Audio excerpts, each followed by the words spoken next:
A tortura é a imposição da dor física ou psicológica através de mecanismos desumanos por crueldade, intimidação e punição para a obtenção de uma confissão, de informações ou simplesmente por prazer da pessoa que tortura.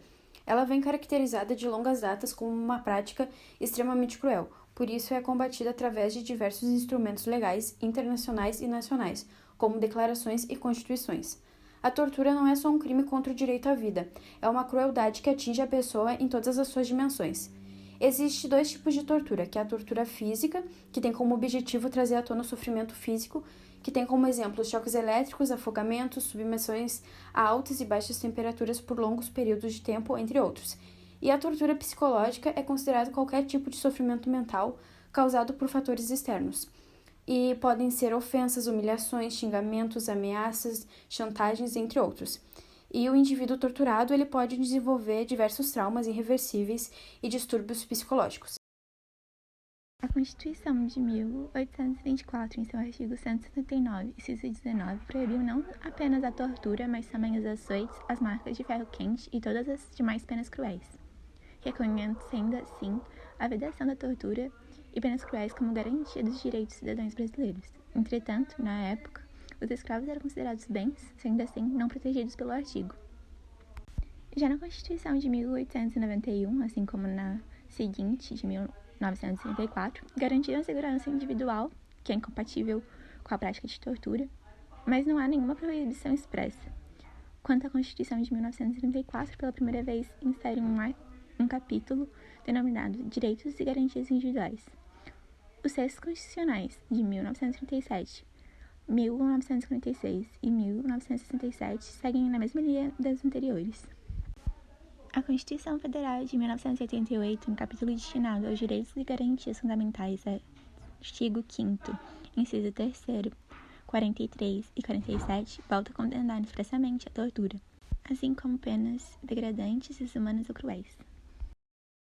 Uma coisa que podemos notar é como a tortura é algo recorrente no Brasil em diversos momentos da história. Vem com a chegada dos portugueses em 1500 e até hoje, infelizmente, continua, porém de forma diferente. No século XVI era algo mais notório, mais explícito, todo mundo sabia o que acontecia e, de certa forma, muitos achavam a prática necessária, seja para mostrar poder ou até mesmo para fazer cobranças. Uma coisa que vale salientar que foi só 200 anos depois, em 1789, que foi criada a Declaração Francesa dos Direitos do Homem e do Cidadão, na época do Iluminismo, que muitos começaram a enxergar o quanto as práticas de tortura eram cruéis. E apesar de o Brasil dar um grande salto em 1824 com a sua primeira Constituição, deixou a desejar de diversas formas numa questão ética e moral, pois a tortura foi proibida apenas aos bem-nascidos, aos ricos e aos homens livres, deixando de fora assim as maiores vítimas das práticas de tortura. O tempo foi passando e podemos notar que a tortura no Brasil continuava. Dois movimentos alarmantes que ocorreram muito essa prática foi o movimento dos Canudos em 1896 até 1897 e a revolta da Chibata, que foi de 1910 até 1914. Depois disso veio outros acontecimentos, mas um que com certeza chamou muita atenção e é algo indispensável de saber que se estuda brevemente a história do Brasil é a Era Vargas, onde houve um forte poder militar. Inclusive, durante o Estado Novo, não havia garantia de liberdades individuais, liberdade de expressão, direitos políticos e civis, além de as autoridades policiais, os delegados, os oficiais e os soldados possuírem praticamente poderes ilimitados sobre suas investigações e sobre os indivíduos considerados culpados. Nesse contexto, se pode perceber como o próprio Estado deu abertura para as práticas de tortura acontecerem com sua própria população. Algo muito interessante é como isso refletiu na literatura, principalmente no autor Graciliano Ramos, que em suas obras relatava as barbáries que aconteciam no país. Inclusive, foi exilado durante anos. Na década de 90 para cá, podemos notar como as vítimas de tortura são explicitamente as pessoas de baixa renda, e atualmente a tortura continua assombrando nossa sociedade, porém de forma mais evidente nas delegacias, nos presídios e nos hospícios. É tão recorrente que a ONU em 2007 chamou a atenção do país em relação ao seu sistema carcerário. No relatório apresentado durante o encontro anual do Comitê das Nações Unidas contra a Tortura, foi colocado em pauta como a tortura é algo sistemático nas cadeias, delegacias e presídios brasileiros. Não deixa de existir no Brasil desde a chegada dos portugueses, mas agora é algo mais ofuscado e algo que chama muita atenção dos especialistas é como no Brasil vem sendo instauradas formas de aceitação para a prática de tortura e vem sendo pessoas exclusivamente formadas para usufruir dessa prática tão infeliz. Sendo assim, tendo em vista uma visão geral, a tortura até hoje no Brasil aproxima-se de métodos inquisitoriais, pois persegue também a verdade, através da confissão do supliciado. Porém, diferente da Inquisição, a verdade não absolve e redime o torturado, pois muitos deles são dados como mortos e mais frequentemente como desaparecidos. A tortura, em muitos momentos da nossa história, tem tido como principal papel o controle social, seja pelo medo, pelo silêncio e pela omissão. Desde os primórdios da sociedade sempre existiu tortura, tirando sociedades mais primitivas. Existiu a ideia de pessoa cometendo um delito não existia, por exemplo, uma prisão, uma cadeia. Então a pessoa era torturada ou escravizada como penalização por esse delito, né? Aquela ideia do olho por olho, dente por dente, do Código de Hammurabi, né? Na Grécia Antiga existiu tortura, e na Roma também, tanto é que a crucificação de Cristo é um grande exemplo disso.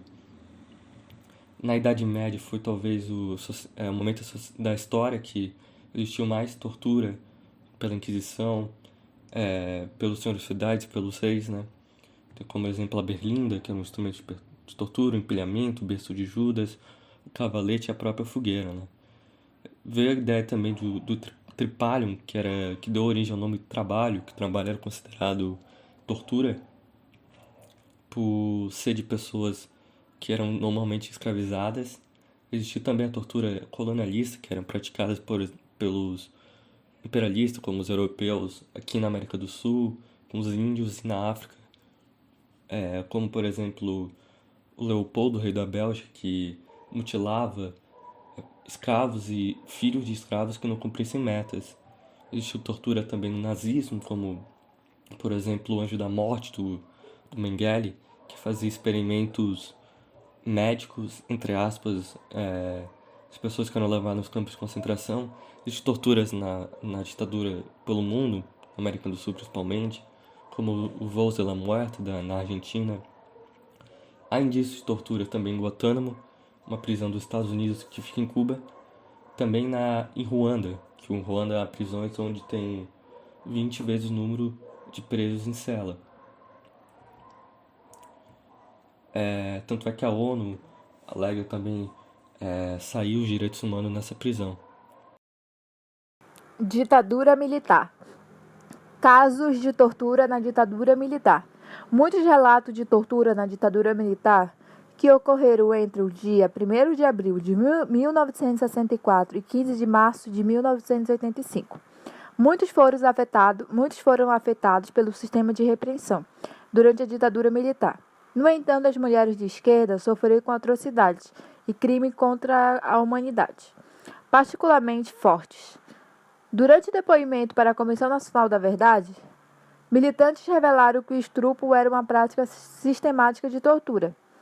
Um dos relatos de tortura era de Rose Nogueira. Atuando na ALN, Rose foi torturada e presa no dia comum enquanto estava em seu apartamento com seu marido Luiz e o seu filho, Carlos. Na época, tinha 33 anos e foi abordada pelo delegado, que ameaçou não devolver o pequeno. No entanto, com a abordagem, Rose convenceu o torturador a deixar a criança com os avós. Assim foi levada a DEOPS, onde foi torturada, psicologicamente violentada e estrupada. Aprisionada em celas insalubres com mais de 50 mulheres, inclusive Dilma Rousseff. Ela estava amamentando na época e, não podendo tomar banho, cheirava azeite azedo. A então presidente Dilma Rousseff foi uma das torturadas da época.